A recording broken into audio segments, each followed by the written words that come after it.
Hi guys, Vino here and welcome to this Vino Plunk production, and in this video I'm going to be talking a little bit about Miami Vice on Blu-ray and then talking about my thoughts and opinions on the first season of Miami Vice. If you like these types of videos, then please give me a subscribe, a like, what have you down below, and I'll keep these videos coming for you. So first and foremost, I want to give my opinions on Miami Vice on Blu-ray, and then we're going to talk about Miami Vice in general, and then we're going to talk specifically about the first season of Miami Vice.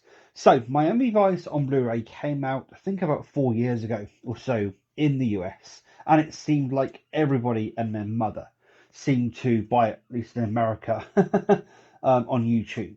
And then over here in the UK, it was really expensive because it was essentially import. It was the best part of £100. You could get it for 70, sometimes over £100. Because it was an import, it was very expensive. As time went on, I do believe that Universal struck a deal with the UK distributor Fabulous Films, which I'm trying to think if they're the Mill Creek of the UK, because it is Mill Creek that released this in the US. And I'm trying to wonder if Fabulous Films is the Mill Creek of the UK. But having said that, it's come to the UK, has the UK age rating, all that good stuff, so it has now come to the UK. Now, when it came to Blu-ray, everybody was like, oh my god, Miami Vice looks really good on Blu-ray.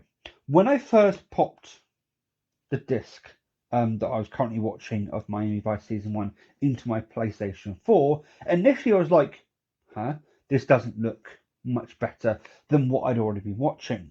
So, with a bit of context, I was watching, I've watched about half of Miami Vice on Freevee. So Freevee is like the Freeview of streaming, as far as I'm concerned. It's ad-supported streaming.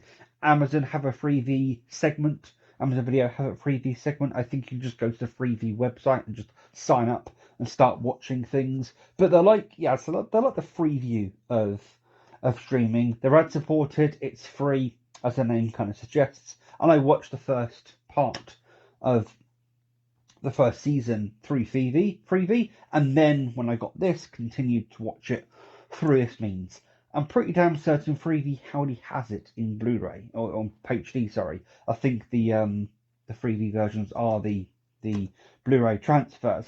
So I was already being treated to Miami Vice on Blu-ray or HD rather. Now I sold my DVD set in order to get this Blu-ray set, so I couldn't do a direct comparison, but I have seen some 480p videos on YouTube and such, and there is a night and day difference. The main thing that I personally will point out is the colours.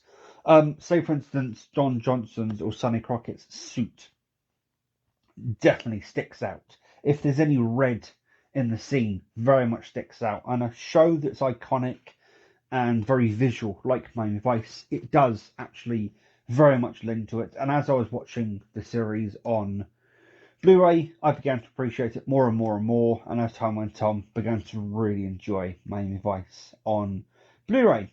So that leads quite nicely into Miami Vice in general. I'm really enjoying this show.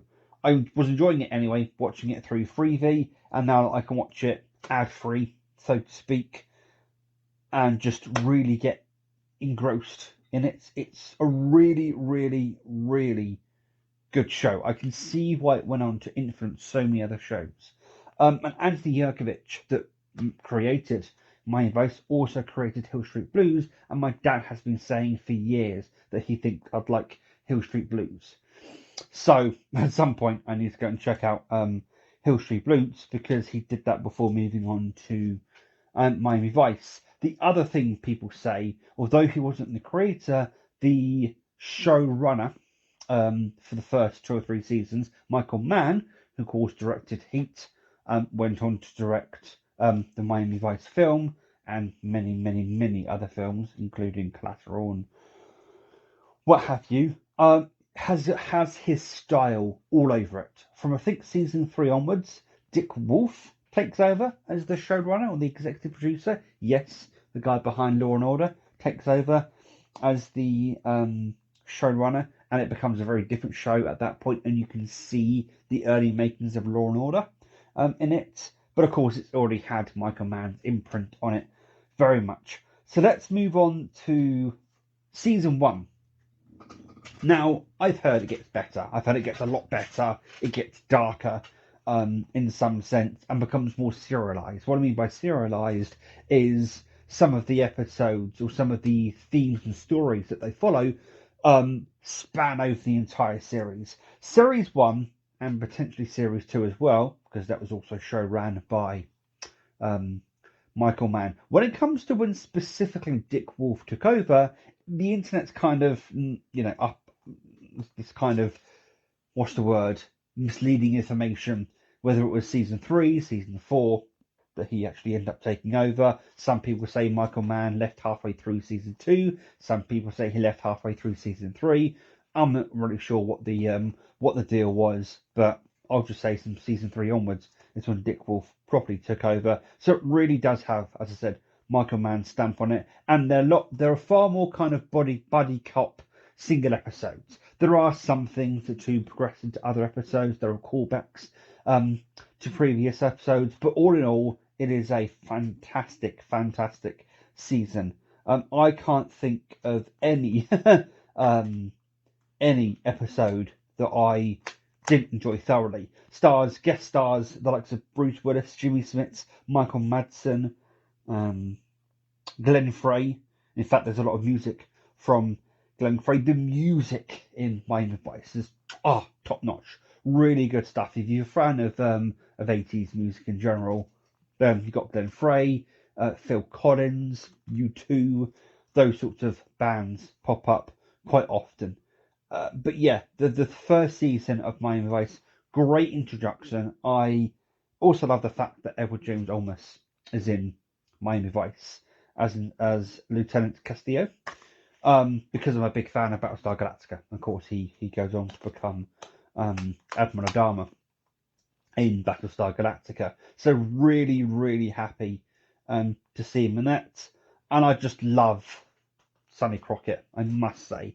There's something about him that I just love. Don Johnson's portrayal of him, and I like seeing all of the who go on to become much bigger stars in the forms of Bruce Willis, and Ving Rhames is in this series as well. A very different looking Ving Rhames. Almost didn't recognise him. He plays a very different character, what he then goes on to play. But yeah, absolutely stellar season. I'm trying to think if there's any standout episodes for me personally.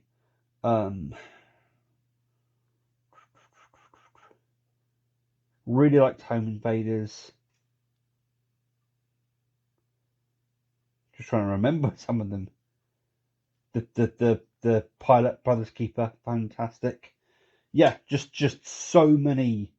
I mean, I'm not remembering the specific episodes right now, but I can't think of any that I'd singled out that I didn't like, to be honest. All absolutely wonderful, and very much looking forward to moving on to season 2. In fact, spoiler, I have already. So that has been my opinions, thoughts on Miami Vice and Blu-ray, the first season, and Miami Vice in general. Until next time, guys, please take care, and as always, enjoy the rest of your day. Ta-ra.